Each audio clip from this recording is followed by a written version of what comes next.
ପିଲାଦିନେ ମୁଁ ଯେତେବେଳେ ଘର ଛାଡ଼ିବା ପାଇଁ ବାଧ୍ୟ ହେଲି,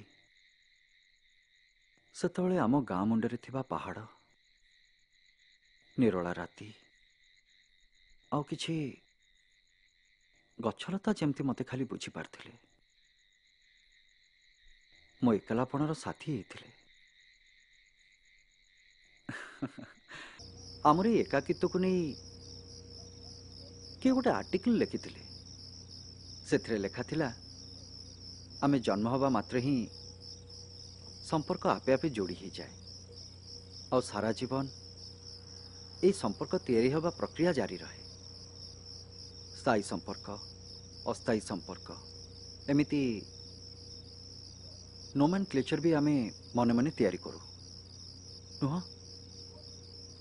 ଆଉ ସବୁ ସମ୍ପର୍କ ସାଙ୍ଗେ ସ୍ୱାର୍ଥ ଯୋଡ଼ି ଦେଉ। ଯେତେବେଳେ ସେ ସ୍ୱାର୍ଥରେ ଆଘାତ ଆସେ, ଆମକୁ କଷ୍ଟ ହୁଏ। ଆଉ ସେ କଷ୍ଟ ଯେତେବେଳେ ଆମ ସହିବା ଶକ୍ତିର ବାହାରକୁ ଚାଲି ଆସେ, ଆମେ ଏକୁଟିଆ ହେଇଯାଉ।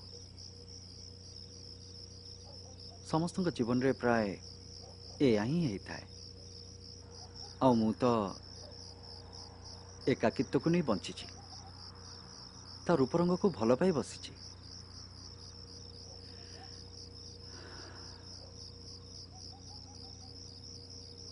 ମୋ ପାଖେ ଆଉ କିଛି